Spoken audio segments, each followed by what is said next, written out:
Hello everyone, welcome back to my YouTube channel. आज हम start करने जा रहे हैं class 6 geography chapter 3 planetary motions, rotation and revolution.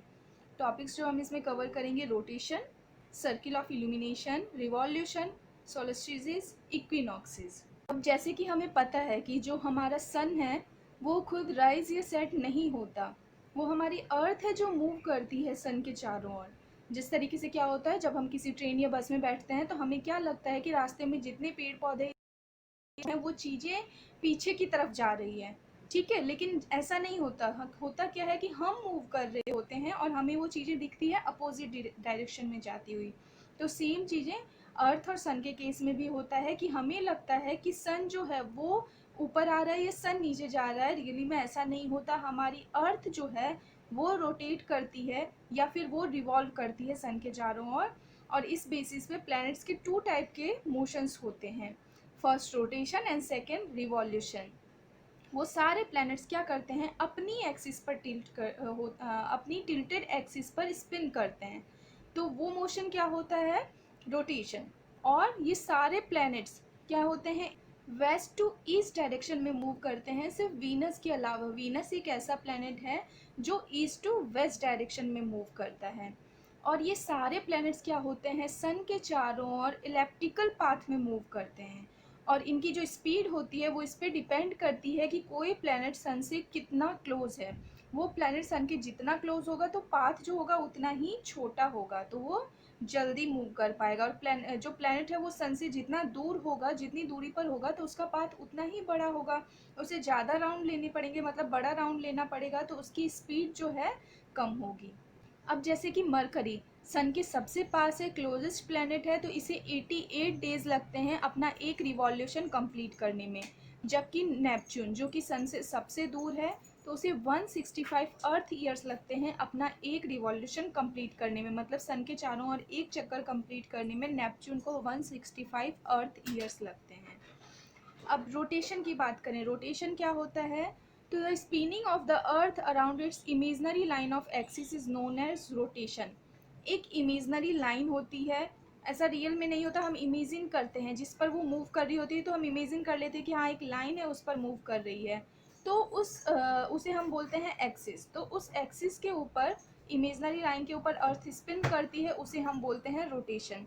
इस तरीके से जैसे ये इमेजनरी लाइन है तो ये क्या करेगी, इस पर, इस लाइन पर ऐसे गोल गोल इस तरीके से ऐसे, तो ये हो जाएगा इसका रोटेशन। ठीक है, इस तरीके से मूव करेंगे तो ये हो जाएगा रोटेशन। तो हमारे अर्थ को कितना टाइम लगता है, 24 आवर्स लगते हैं अपना एक रोटेशन कंप्लीट करने में। अपनी एक्सिस पर एक रोटेशन कंप्लीट करने में अर्थ को लगते हैं 24 आवर्स। और इसी रोटेशन की वजह से दिन या रात होते हैं, या और जो वेदर चेंजेस होते हैं इसी की वजह से। पोल स्टार से देखने पर हमारे अर्थ की डायरेक्शन जो है, मूवमेंट जो है, वो वेस्ट टू ईस्ट की तरफ है, एंटी क्लॉकवाइज है, क्लॉकवाइज नहीं है। क्लॉकवाइज डायरेक्शन में मूव नहीं करती, एंटी क्लॉकवाइज डायरेक्शन में मूव करती है। और जैसे कि हम पहले चैप्टर में पढ़ चुके हैं कि अर्थ जो है अपनी एक्सिस पर जो थोड़ा सा टिल्ट है, तो वो एक्सिस परपेंडिकुलर से 23.5 डिग्री का एंगल बनाती है। परपेंडिकुलर होती है एक स्ट्रेट लाइन, और अर्थ का टिल्टेड एक्सिस जो स्ट्रेट लाइन है उससे कितना एंगल बनाता है, 23.5 डिग्री का एंगल बनाता है। अर्थ का एक्सिस जो है एलिप्टिकल पाथ से 66.5 डिग्री का एंगल बनाता है। एलिप्टिकल पाथ जैसे कि ये सन है, तो इसके चारों ओर पाथ डिसाइड किया हुआ है सभी प्लैनेट्स का, जो कि फिक्स होता है, चेंज नहीं होता कभी भी। जैसे मरकरी, वीनस, तो सबका कुछ, ये मरकरी का पाथ है, इससे थोड़ा सा दूर वीनस का पाथ होगा, ठीक है। तो ऐसे पाथ फिक्स रहते हैं एलिप्टिकल। तो ये जो पाथ है इससे एक्सिस जो है वो 66.5 डिग्री का एंगल बनाती है, और उस पर रिवॉल्व करती है। और ये जो अर्थ का टिल्टनेस है, ये जो थोड़ी सी झुकी हुई है, इसे बोलते हैं inclination of the earth axis, earth के एक्सिस का इंक्लाइनेशन। और ये हमेशा किधर रहती है, ये जो टिल्टेड एक्सिस है ये किधर पॉइंटेड रहती है, पोल स्टार की तरफ। जब ये सन के चारों ओर रिवॉल्व करती है तब भी ये पोल स्टार की तरफ पॉइंटेड रहती है। हमारा सोलर सिस्टम जो है वो अपना वन ऑर्बिट मिल्की वे गैलेक्सी के चारों ओर कंप्लीट करता है 230 मिलियन डेज में, और इसे हम बोलते हैं वन कॉस्मिक ईयर। इसे कॉस्मिक ईयर के नाम से जानते हैं। दोनों ही जो टिल्टेड एक्सिस है या फिर ऑर्बिटल पाथ है, ये हमेशा फिक्स रहते हैं, कभी भी चेंज नहीं होते। अब है difference between inclination and axis tilt. Inclination और एक्सिस टिल्ट के बीच में क्या डिफरेंस है? तो इंक्लाइनेशन को क्या बोलते हैं? एंगल ऑफ इंक्लाइनेशन या फिर इंसिडेंस टू एक्लिप्टिक। और एक्सियल टिल्ट को हम क्या बोलेंगे? Tilt of the axis. कि इंक्लाइनेशन क्या होता है? एंगल जो अर्थ का एक्सिस है, जिस पर अर्थ रोटेट करती है, उस एक्सिस और ऑर्बिटल पाथ के बीच में जो एंगल होता है वो होता है इंक्लाइनेशन। वो जो जितना झुकी हुई है वो हो गया इंक्लाइनेशन। और एक्सियल टिल्ट क्या हो गया? जो परपेंडिकुलर है, परपेंडिकुलर से जो अर्थ का एक्सिस एंगल बना रही है वो हो जाएगा एक्सियल टिल्ट। और उसके बाद जो इसमें इंक्लाइनेशन में रेफरेंस प्लेन चेंज हो सकते हैं। अगर इंक्लाइनेशन झुकाव जो है पोल स्टार की तरफ ज़्यादा हुआ तो रेफरेंस प्लेन चेंज हो सकते हैं, जबकि एक्सियल टिल्ट में क्या है कि ये हमेशा पॉइंटेड रहेगा पोल स्टार की तरफ, नॉर्थ स्टार की तरफ हमेशा पॉइंटेड रहेगा। Effects of rotation of the earth. Earth जो रोटेट करता है तो उसके क्या क्या इफेक्ट होते हैं? सबसे पहले days and nights happen on the earth. Earth पे दिन और रात जो होता है इसी की वजह से होता है, अर्थ के रोटेशन की वजह से। अर्थ का आधा पार्ट, वन हाफ जो है वो हमेशा इल्यूमिनेट रहता है, उस पर हमेशा रोशनी रहती है, जबकि जो अदर हाफ रहता है वो डार्कनेस में रहता है, अंधेरा रहता है। या सुबह का टाइम जो होता है, सुबह से पहले जो हल्की लालिमा छाती है, या शाम का जो समय होता है वो इसी की वजह से होता है। जो वाइंड या फिर ओशियन करंट है वो अपनी डायरेक्शन चेंज कर लेती है इक्वेटर को क्रॉस करने के बाद। Circle of illumination. अब जैसे कि हम जानते हैं हमारा अर्थ क्या है? शेप में स्फेरिकल है, स्फेरिकल शेप है, और अपना एक स्पिन, अपना एक रोटेशन कंप्लीट करता है 24 आवर्स में। तो इस टाइम अर्थ के सभी पार्ट पे क्या होता है? इक्वल सनलाइट नहीं पड़ती है। कुछ पार्ट पे तो डायरेक्ट सनलाइट पड़ती है, और कुछ पार्ट पे थोड़ी कम सनलाइट पड़ेगी, और कुछ पार्ट क्या है बिल्कुल ही अंधेरे में रहता है इस वक्त। तो जो सर्किल डिवाइड करती है अर्थ को, मतलब जैसे आधी रोशनी पड़ रही है सन की, इस पार्ट पे क्या हो रहा है कि सनलाइट आ रही है इस तरीके से, अर्थ के, सॉरी सन की नहीं, अर्थ के इस पार्ट पे डायरेक्ट सनलाइट आ रही है, तो आधे अर्थ ऐसे टिल्ट है, थोड़ा सा टिल्ट रहेगा।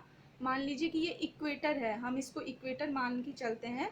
तो इक्वेटर है अगर ये वाली लाइन हमारी, तो क्या होगा? अर्थ इस टाइप से टिल्ट रहेगा थोड़ा सा, और जब ये इस टाइप से टिल्ट रहेगा तो सनलाइट जो आएगी वो आधे ही पार्ट में आएगी, इधर के पार्ट में, इधर वाले पार्ट में सनलाइट नहीं आएगी। तो ये वाली लाइन जो डिवाइड कर रही है अर्थ को, ये वाला जो लाइन होगा डिवाइड कर रहा है, आधी सनलाइट आ रही है, आधी जिधर डार्कनेस है, तो उस लाइन को हम बोलते हैं सर्किल ऑफ इल्यूमिनेशन। स्फीयर है ना, तो हम लाइन नहीं बोल सकते ना, एक चारों ओर, स्फीयर के चारों ओर वो लाइन होगी ना, तो इसलिए सर्किल बोल रहे हैं।